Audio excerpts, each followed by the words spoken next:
Are you tired of hearing about Captain Marvel yet? Are you sick of seeing these same YouTubers over and over again tell you how bland Brie Larson is? Have you had enough of hearing what she said and what she didn't say? Then come watch my video. We're gonna talk Star Wars.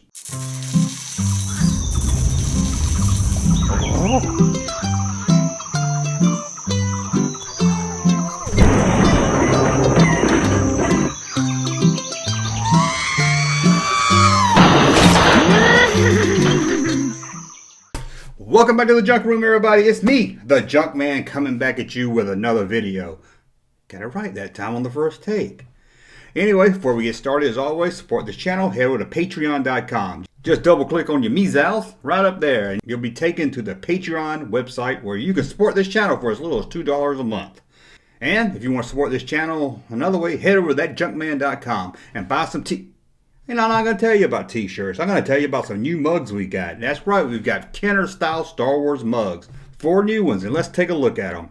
You got the Darth Vader panel from the Death Star playset, the Mos Eisley backdrop, you got the Cantina backdrop, and a vintage Kenner Star Wars ad. So what are we going to talk about today? Well, I'm going to dig into the dark years of Star Wars, the dead years, the dark times, if you will, between 1985 and 1995.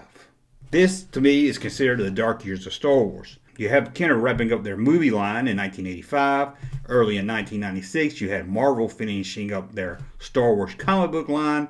Star Wars was dying. It was 1985. There was no other films on the horizon. If you don't count the sequel to the Ewok movie, there was no theatrical movie planned. Lucas shelved everything, saying he'll get back to it one day, and honestly, a lot of us thought that one day would never come. And so we entered into the dark period. You could walk into any Walmart, Zayres, Kmart, Target, whatever store, you would not see anything Star Wars in it. No Star Wars underwear, no Star Wars t-shirts, no Star Wars tennis shoes. Even in the toys section, it was Drive Star Wars stuff. No action figures, no movie posters. There was no way to get your Star Wars fix. But the floodgate opened back in 1995, and the dark times were over. Now I know some of you are going to say, Junkman, actually the dark time probably ended around 93. That's when Star Wars really started coming back at stores. Well, to me, you're right. It was a slow comeback. That early 90s stuff was more aimed for the niche Star Wars market that was still around. But it did let companies know there was still a market for Star Wars, and the fans out there wanted more. So what I'm going to do is I'm going to take a look at each year between the dark time of 1985 and 1995, tell you what was released Star Wars related to that year. But doing this video, I thought it might give some of you that didn't live through this dark time an understanding of how dark it was. Now, I'm going to stay away from other things Lucasfilms were doing, like in 1989 they released a new Indiana Jones movie. Not going to tell you what the other actors were doing. I'm going to focus on Star Wars merchandise. And I'm not going to list every single thing released that year, just touching the highlights. So if I don't mention a comic book that you love, you don't have to yell at me in the comment section below. But let's go back to 1985, the start of the end.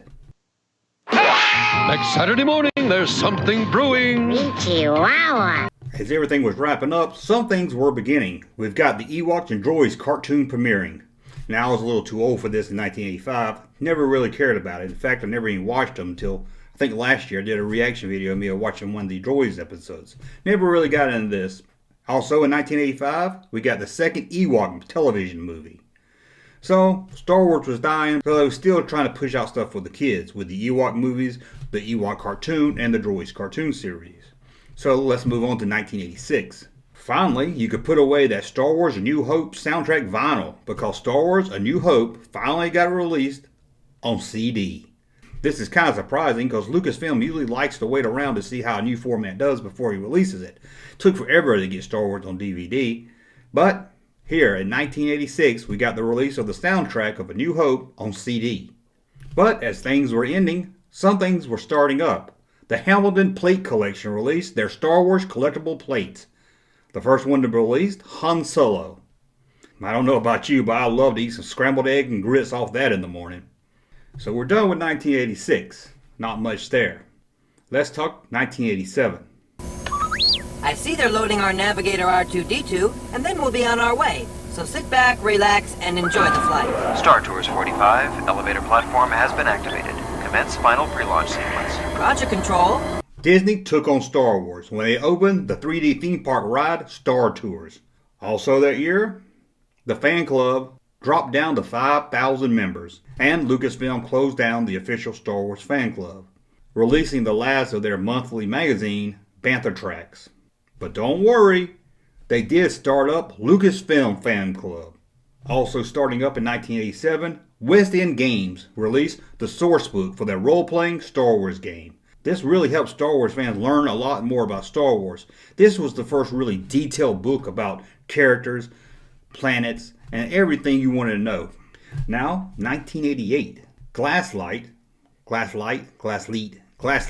yeah, that's how you say it, released the official last vintage Star Wars action figure. Who was that they released? Villix. I think that's how you say it.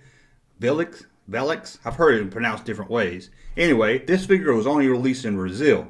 So today, if you had this figure, it's worth a lot of money. A lot of money. I could find nothing major released in 1988 from Star Wars. 1989, we're going to go back overseas. Star Tours hit Tokyo. Also that year, not something released, but pretty neat, Star Wars A New Hope was one of 25 films inducted into the National Film Registry at the Library of Congress. Well, now it's a new decade. Time to box up those Cabbage Patch dolls and throw away that Rubik's Cube. It's the 90s.